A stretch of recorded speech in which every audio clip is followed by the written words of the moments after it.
ایک دوست نے اپنے ایک دوسرے دوست سے قرض لیا اور قرض لینے کے بعد جو ٹائم تھا وہ پورا ہو گیا. اب پیسے اس نے نہیں لوٹائے. بڑی کوشش کی اس نے کہ بھائی میری رقم واپس دے دیں، اس نے نہیں دیا. اب وہ یہ کیس لے کر عدالت میں چلا گیا اور جج صاحب سے جا کر اس نے کہا کہ اس نے میرے پیسے دینے اور یہ میری رقم نہیں لوٹا رہا. جج صاحب نے کہا کہ تمہارے پاس 30 دن ہیں، ودن 30 days تم نے اس کے پیسے واپس لوٹانے ہیں ورنہ پھر تمہارے خلاف فیصلہ ہو جائے گا. تو وہ شخص گھر گیا. اب اس نے کیا کیا، اس نے صبح سے لے کر شام تک درود پاک پڑھنا شروع کر دیے. 1 دن 2 دن 3 دن 27 دن ہو گئے. وہ درود پڑھتا رہا اور انتظار کرتا رہا. پیسے تو تھے نہیں، 30ویں دن عدالت میں پیش ہونا تھا. 27 دن گزر گئے، 28ویں رات آ گئی. خواب میں اس کو کسی نے آواز دی کہ گھبراؤ نہیں، تمہارا قرض ادا ہو جائے گا. اگلے دن پھر درود پاک پڑھتا رہا. اب نبی پاک کی خواب میں زیارت ہوئی.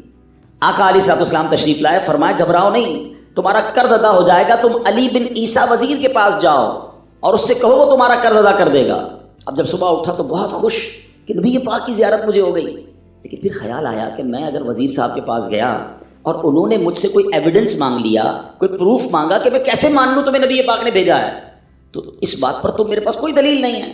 اب 30ویں رات آ گئی، آخری رات ہے، صبح عدالت میں جانا ہے. درود پاک پڑھتے پڑھتے سو گیا. سرور کائنات علیہ الصلوۃ والسلام نے خواب میں پھر کرم فرمایا. فرمایا علی بن عیسیٰ وزیر کے پاس جاؤ، وہ تمہارا قرض ادا کر دے گا. کہ حضور میں چلا تو جاتا، مگر اگر وہ مجھ سے یہ کوئی پروف مانگتا، کوئی ایویڈنس مانگتا تو میں کیا جواب دیتا. پیارے آقا علیہ الصلوۃ والسلام نے فرمایا کہ ایسا کرو، اسے یہ کہنا کہ آپ کا ایک راز ہے جو آپ جانتے ہیں اور رب جانتا ہے، اور وہ راز یہ ہے کہ آپ روزانہ فجر کے بعد 5000 بار درود پاک پڑھتے ہیں اور جب تک درود پاک مکمل نہیں ہوتے آپ کسی سے بات نہیں کرتے. اب جب صبح اٹھا تو بہت مطمئن کہ اب تو دلیل بھی آ گئی ہے. پہنچ گیا صبح علی بن عیسیٰ وزیر کے پاس. اس کا دربار لگا ہوا ہے.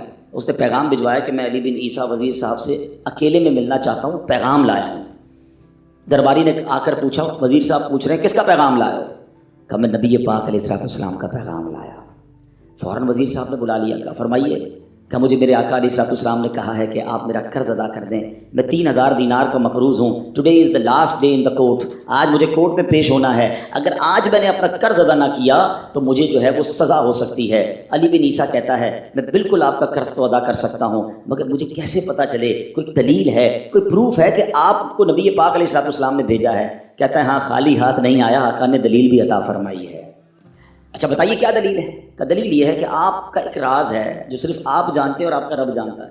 5000 ٹائمز ڈیلی آپ درود پاک پڑھتے ہیں فجر کے بعد، اور جب تک یہ درود پورے نہیں ہوتے آپ کسی سے بات نہیں کرتے. آپ ذرا پہلے تھوڑی دیر کے لیے امیجن کریں کہ جو وزیر 5000 بار روز درود پڑھتا ہوگا وہ عاشق رسول کیسا ہوگا. اس کی تو لاٹری نکل آئی نا، وہ تو خوشی سے جھوم اٹھا، کہتا ہے مرحبا یا رسول اللہ، میرے درود پاک قبول ہو گئے، بہت خوش. اب ابھی بیٹھے آپ کمرے میں گیا، واپس آیا اور 3000 نہیں 9000 دینار لے کر آیا.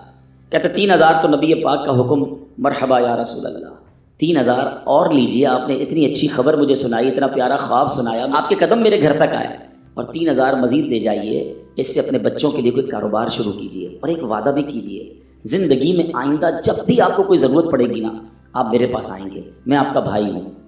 اب یہ دیوانہ بڑا خوش ہو کر عدالت پہنچا. اچھا everybody expecting over there, سب یہ سوچ رہے تھے کہ یہ اس نے آج گرفتار ہی ہونا ہے کیونکہ تھا ہی کچھ نہیں اس کے پاس، پہلے ہی کہہ دیا تھا کہ میں کولیپس ہو گیا ہوں. اب عدالت میں جاتے ہی اس نے 3000 دینار جج صاحب کو دے دی کہ صاحب اس نے میرا قرضہ ادا کر دیں، میں جو ہے وہ اپنے قرضے سے بری ہونا چاہتا ہوں. جج صاحب ہوتے ہیں، انہوں نے کہا قرضہ تو ادا کر دیں گے، پہلے بتاؤ پیسے لائے کدھر سے ہو؟ تم تو کہتے تھے پیسے نہیں تھے تمہارے پاس، اتنی بڑی رقم کیسے انتظام کی؟ اب بھری عدالت میں گویا اس نے زبان حال سے یہ کہا کہ اتنا دیا سرکار نے مجھ کو، اتنی میری اوقات نہیں، یہ تو کرم ہے ان کا ورنہ مجھ میں تو ایسی بات نہیں. اب اس نے بھری عدالت میں پورا واقعہ سنایا کہ میں نے تو کچھ نہیں کیا، آقا خواب میں تشریف لائے، میں وزیر صاحب کے پاس گیا، انہوں نے یہ پیسے دیے. سنو اس زمانے کے جج بھی کیسے ہوتے تھے. وہ جج دوران عدالت اپنے کرسی سے اٹھ کر کمرے میں چلا گیا. تھوڑی دیر بعد جج صاحب واپس آئے اور 3000 دینار اس کے ہاتھ میں دیتے ہیں. کیا سارا ثواب علی بن عیسیٰ لے جائے گا؟ میں بھی تو آقا کا امتی ہوں، تمہارا قرضہ میں ادا کرتا ہوں. اچھا اب جس نے کیس کیا تھا، سبحان اللہ کیا ماحول تھا، کیا انداز تھا، کیا دل تھے، وہ بھی تو دیکھ رہا ہے، کہتا ہے میں بھی تو آقا کا امتی ہوں، رکے ذرا، کاغذ قلم دیجئے، بندے کو میں قرضہ ہی معاف کر دیتا ہوں. اچھا قرضہ ہو گیا معاف. اب جو 3,000 جج صاحب نے دیے تھے وہ بندہ کہتا ہے جج صاحب ہوں واپس لے لو، میرا تو قرضہ ہی ادا ہو گیا. تو جج صاحب کہتے ہیں جو پیسے آقا کے نام پر نکال دیے میں نے واپس نہیں لینے، یہ سارے تم ہی لے جاؤ. اب یہ 12,000 دینار لے کر یہ عاشق رسول جھومتا ہوا اپنے گھر پر جا رہا ہے. اے میرے پیارے اسلامی بھائیوں، ایک رات پہلے ایک سنگل پینی اس کے پاس نہیں ہے، اور اگلے دن 12,000 دینار ہیں. درود پاک وہ وظیفہ ہے جو دل سے پڑھا جائے تو سبحان اللہ یہ مصیبتوں کو ٹالنے والا وظیفہ ہے، یہ پریشانیوں کو دور کرنے والا وظیفہ ہے. اور یہ میں نہیں کہہ رہا، خود سرور کائنات علیہ الصلوۃ والسلام کی حدیث ہے جس کا مضمون ہے کہ جو پریشانیوں میں ہو، جو مصیبتوں میں ہو، اس کو چاہیے کہ مجھ پر درود پڑھے، کہ درود پریشانیوں کو لے جاتا ہے، مصیبتوں کو لے جاتا ہے. ایک شاعر نے کیا خوب لکھا ہے اور واقعی حق لکھا ہے، ہر درد کی دوا ہے صلی علی محمد، ہر درد کی دوا ہے صلی علی محمد، تعویذ ہر بلا ہے صلی علی محمد. تو ہمیں چاہیے، خاص طور پہ ربیع الاول کا مہینہ ہے، کثرت سے درود پاک پڑھیں.